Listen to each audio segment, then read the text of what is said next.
अस्पताल परिसर में 3 बजे उन्होंने आमंत्रित किया था और without information to the hospital management में इसकी कोई जानकारी नहीं थी।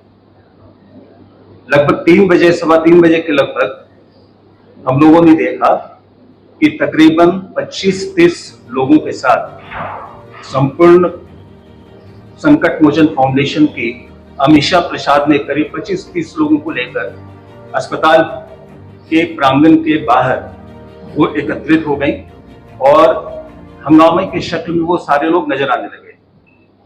जब हम लोगों को इसकी जानकारी मिली और वो हंगामा करने लगे तो हम लोगों ने उनसे रिक्वेस्ट किया कि अगर आपको किसी बात की शिकायत है या आप कुछ अपना तथ्य को सामने रखना चाहते हैं तो आप आइए, हम लोग शांतिपूर्ण किसी एक जगह पे किसी प्रीमाइसेस में बैठकर शांतिपूर्ण तरीके से आपके समस्याओं का निदान कर सकेंगे। बट वो लोग बिल्कुल ये सुनने के लिए तैयार नहीं थे। अल्टीमेटली क्या हुआ, उसके बाद और कुछ लोग आ गए और फिर वो हॉस्पिटल के अंदर में प्रवेश कर गए और ओपीडी एरिया में आ गए। वो सारे लोग तकरीबन 30 से 50 लोग फिर वहां पे एकत्रित हो गए और हो हंगामा करने लगे, जिसके कारण हमारा ओपीडी मैनेजमेंट पूरी तरीके से प्रभावित हुआ। हमारा ओपीडी फ्लोर पे हमारा रेडियोलॉजी डिपार्टमेंट है, बहुत से पेशेंट्स हमारे सीटी स्कैन, एमआरआई, एक्सरे और अल्ट्रासाउंड के लिए क्यू में खड़े थे। उनको वो टेस्ट नहीं करना देने, वो लोग अलाउ नहीं किए कि नहीं, किसी पेशेंट का सीटी स्कैन, अल्ट्रासाउंड और एमआरआई नहीं किया जाएगा, नहीं करने देंगे और इस तरीके से उलझते गए। फिर वो ऊपर में हमारे आईसीयू में जाने की कोशिश करने लगे। आईसीयू आप लोगों को मालूम होना चाहिए कि ये हॉस्पिटल प्रोटोकॉल के अनुसार एक बहुत ही सेंसिटिव जोन है जहाँ पे बहुत ही क्रिटिकली सिक पेशेंट्स का ट्रीटमेंट किया जाता है और किसी को हम लोगों को अनुमति नहीं देते हैं हम लोग। हाँ, डॉक्टर्स अगर अलाउ करते हैं तो पेशेंट के अटेंडेंट को हम लोग अलाउ करते हैं, वो अपने प्रोटोकॉल को मेंटेन करते हुए यूनिफॉर्म पहनकर, गाउन पहनकर, एप्रन पहनकर वो पेशेंट्स को मिलने जाते हैं, मिलते हैं।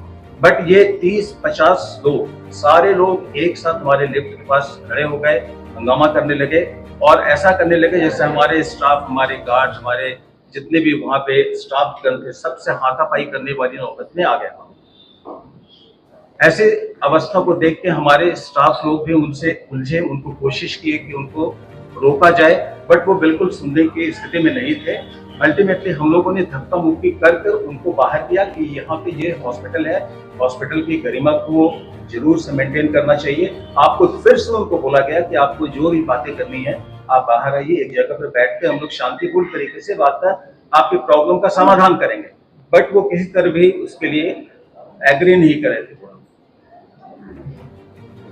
इसका मुख्य कारण ये था कि एक हमारे अस्पताल में दिनांक 5 जून को एक सरोज देवी करके एक पेशेंट एडमिट हुई थी, जो गांधीनगर हॉस्पिटल से रेफर होकर यहाँ पे आई थी। वो बहुत ही क्रिटिकल कंडीशन में यहाँ पे आई थी, मल्टी ऑर्गन फेल्योर, मतलब उनके बहुत सारे शरीर के ऑर्गन्स थे वो काम करना बंद कर दिए थे। ऐसी अवस्था में बहुत क्रिटिकल केयर कंडीशन में वो आई थी यहाँ पे और वहाँ पे हमारे क्रिटिकल केयर डॉक्टर के टीम के अंडर में उनका एडमिशन किया गया और उनको चिकित्सा शुरू की गई थी। चिकित्सा में किसी तरह की कोई लापरवाही नहीं की गई, बिल्कुल जो भी मेडिसिन रिक्वायर्ड था वो उन्हें दिया गया। उनको वेंटिलेटर सपोर्ट की आवश्यकता थी, लाइफ सेविंग इक्विपमेंट्स की आवश्यकता थी, वो सारा प्रोवाइड किया गया। जो दवाएं चलनी चाहिए थी वो दवाएं बिल्कुल कायदे से चलती चली गई। मरीज के अटेंडेंट्स को, उनके परिजनों को टाइम टू टाइम पेशेंट के कंडीशन के बारे में ब्रीफिंग भी करता गया। कंसेंट फॉर्म भी उनसे लिया गया कि आपको सारी चीज की ब्रीफिंग करती चली गई, हॉस्पिटल ने किया। लेकिन उसके बाद उनका मंशा कुछ और था। मंशा ये था कि हॉस्पिटल में एक केओस क्रिएट करना, एक हंगामा क्रिएट करना।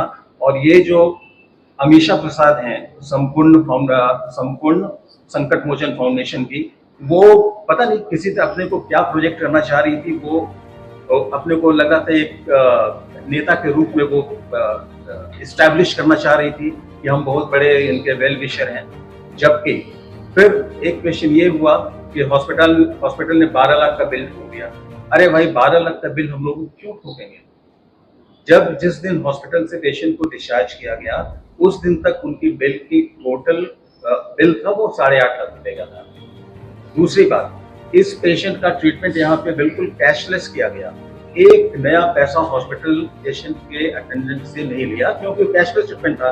हमारा कोल इंडिया के साथ टाइप है, पेशेंट का ट्रीटमेंट कैशलेस होता है, हम लोग बिल कोल इंडिया को भेजते हैं, वो हमको फिर वापस पेमेंट करते हैं। तो ये बात बिल्कुल मनगढ़ंत और बिल्कुल निराधार है कि हम लोगों ने 12 लाख का बिल उनको दिया। इसी मुद्दे को उठाकर उन्होंने बहुत ही अव्यवस्था फैलाई हॉस्पिटल में और बहुत तरीके से तोड़ फोड़ की। हमारे कितने कमरे को तोड़ दिया गया, हमारी कितने स्टाफ के साथ मैन हैंडलिंग किया गया। हमारी मेडिकल सुपरिटेंडेंट है, ये डॉक्टर शिरीन है, इनके साथ भी बदतमीजी से सलूक किया गया। उसके बाद हम लोगों ने व्यवस्थापूर्ण पुलिस को इन्फॉर्म किया, पुलिस आएंगे, बस पुलिस की भी बातों को उन्होंने मानने से बिल्कुल इनकार कर दिया। They were not at all convinced कि नहीं हमको किसी से बात नहीं करनी है, ये हॉस्पिटल को बंद कराना है। अरे भाई, सबसे इंपॉर्टेंट बात, जिस पेशेंट के बारे में ये इतनी सारी बातें हुई, अमीषा प्रसाद को उस पेशेंट का नाम तक मालूम नहीं था कि वो किस पेशेंट के लिए यहाँ पे एडवोकेसी करने आई है। She was not at all aware of that. तो ये सब बातें तो बिल्कुल अच्छी नहीं है। फिर हम लोगों ने फिर वो काफी उलझे, अच्छा वातावरण नहीं बना हॉस्पिटल में, पुलिस के रहने पर भी वो लोग उलझे, पुलिस से भी हाथापाई करने की कोशिश किए। बाद में इसको शांत करने में पुलिस ने काफी अच्छा रोल प्ले किया है इसमें। फिर हम लोगों ने FIR किया उनके अगेंस्ट में, उन लोगों ने भी हमारे हॉस्पिटल के अगेंस्ट में FIR किया। वस्तुस्थिति ये है, इस बीच में देखिए स्थिति कितनी खराब हो गई। हमारे हॉस्पिटल के पास फोन आया एक अमर जी करके एक पेशेंट जोरंडा में कि उनकी मदर का बहुत कंडीशन खराब है, आप एम्बुलेंस भेजिए। बस इसी विवशता के कारण हम लोग एम्बुलेंस भेजने में हम लोग को डिले हुआ। एम्बुलेंस तकरीबन 1 घंटे के बाद उनके घर पहुंचा। By the time ambulance reach there the patient died. तो ये सब की जिम्मेवारी अमीषा जी लेंगे क्या, या कि ये फाउंडेशन लेगा क्या, संपूर्ण संकट मोचन फाउंडेशन? आई डोंट थिंक ये लोग लेंगे। दूसरी बात यह है कि सर आप लोग भी आप जान रहे हैं कि आए दिन किसी न किसी हॉस्पिटल में इस तरह की घटनाएं घटित हो रही हैं। आप लोगों को भी न्यूज मिलता है, तो आप लोगों से भी हम लोगों का ये रिक्वेस्ट होगा कि अस्पताल के तरफ के भी उनके भी पॉइंट ऑफ व्यू का बात कीजिए, अस्पताल प्रबंधन से उनके पॉइंट ऑफ व्यू को भी समझिए और उसी तरीके से पेपर या सोशल मीडिया पे प्रकाशित कीजिए। यह आपसे हम लोगों का फोल्डेड हैंड रिक्वेस्ट है। Medical director doctor Shirin Khandelkar, ये यहाँ के मेडिकल सुपरिटेंडेंट है। डॉक्टर युवराज लहरे जो मरीज का इलाज कर रहे थे, डॉक्टर DSN राव जो हमारे ICU के इंचार्ज है, इनके अंडर मरीज था। ये पेशेंट का नाम था सरोज देवी। ये 5 तारीख को भर्ती हुई, 5 जून को 5 जून को भर्ती हुई थी और 17 तारीख को यहाँ से रिलीज हुई। 17 को रिलीज हुई, आज 5 जून को 17 तारीख को रिलीज हुई। 17 तारीख को जो भी घटनाएं हो उसके बारे में हमारे GM मिस्टर दिवाकर मेहता ने आप लोगों को ब्रीफ किया। तो उन्होंने हमारे स्टाफ के साथ मैन हैंडलिंग की, बदतमीजी की। कम से कम ये 2 से 3 घंटे तक चलता रहा। 3 बजे से लेके मैं समझता हूँ 6:30 7 बजे खत्म हुआ। 7 बजे खत्म। उस समय पूरा अस्पताल परिसर डिस्टर्ब था, नर्सेज डिस्टर्ब थे, हमारे जितने सिक्योरिटी स्टाफ वाले वो भी परेशान थे। लिफ्ट सारी बंद हो गई थी। अभी तो हमारा जनरेटर खराब है, ट्रांसफार्मर जल गया है, तो लिफ्ट नहीं चल रही थी। एक चल रही थी, उसको भी नहीं चलने दे रहे थे। तो ये सब घटनाएं उस दिन घटी। मरीज 5 तारीख को भर्ती हुई थी। ये CCL द्वारा रेफर हुई थी। पेशेंट के पति CM PDI में काम करते हैं अभी भी। तो उनका पूरे बदन में वीकनेस लेके भर्ती हुई थी, भूख नहीं लग रही थी और थोड़ा बहुत बेहोशी वाली हालत में भर्ती हुई थी। पेट फूला हुआ था, पहले से उनको डायबिटीज था और लंग्स में एक बीमारी थी, इंटरस्टिशियल लंग डिजीज, और हार्ट फेलियर था, ब्लड प्रेशर था और लीवर में थोड़ा डैमेज था। जैसे जैसे उनकी वीकनेस बढ़ती गई तो हम लोगों ने क्लिनिकली उनको सस्पेक्ट किया कि इनको कोई न्यूरोलॉजिकल प्रॉब्लम है। तो हमारे डॉक्टर युवराज लहरे हैं न्यूरोलॉजिस्ट, ये देखे तो इन्होंने कहा कि इसका LP होना चाहिए। CSF निकाल के जांच किया गया। CSF निकाल के जांच किया तो उसमें भी हम लोग एक पर्टिकुलर डायग्नोसिस में कंफर्म नहीं हो पाए। तो हम लोग 2 डिजीज का इलाज समझ के, डिफरेंशियल डायग्नोसिस हम लोग कहते हैं उसको, दोनों का इलाज एक साथ शुरू किए। एक हम लोग का पहला सस्पिशन माइस्थीनिया ग्रेविस था, सेकेंड सस्पिशन DB सिंड्रोम था। दोनों का एक ही इलाज है, IVIG। वो करीब शुरू किया गया था 10 तारीख को IVIG दिया गया था।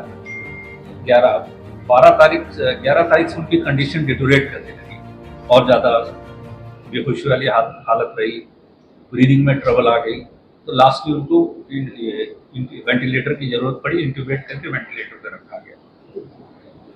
उसके 1-2 दिन बाद उनके किडनी में भी असर आ गया और किडनी हल्का हल्का फेलर में जाने लगी और इसी प्रकार से उनकी मरीज जो टोटल वेंटिलेटर पे डिपेंडेंट हो गया, सांस वगैरह जितना उनका ब्लड प्रेशर वगैरह सब चीज़ के लिए वेंटिलेटर की जरूरत पड़ी।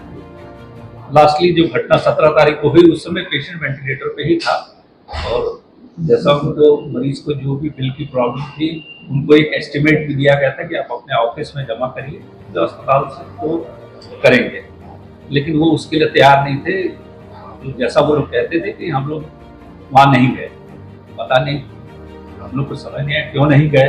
एस्टिमेट गए तो आप अपने ऑफिस में जमा करिए, जो लोग रेफर किए हैं तो वो नहीं जाते थे, बोलते थे हम लोग नहीं गए। 17 तारीख को अचानक 3 बजे घटना शुरू हो गई और जो NGO की जो चीफ थी तरह तरह का हंगामा किया, सबसे मैन हैंडलिंग की, हमारे मेडिकल सुपरिटेंडेंट के धक्का मुक्की की, हमारे एक स्टाफ और है उनके साथ भी हाथापाई हुई और हम लोग उनको संभाल नहीं पा रहे थे। पूरे अस्पताल को उन्होंने 3 घंटे तक एक तरह से कब्जा किया, तो ये उनके साथ हुआ। लास्टली वो लोग उसको डिस्चार्ज करा के CMPDI के ही हॉस्पिटल में वापस ले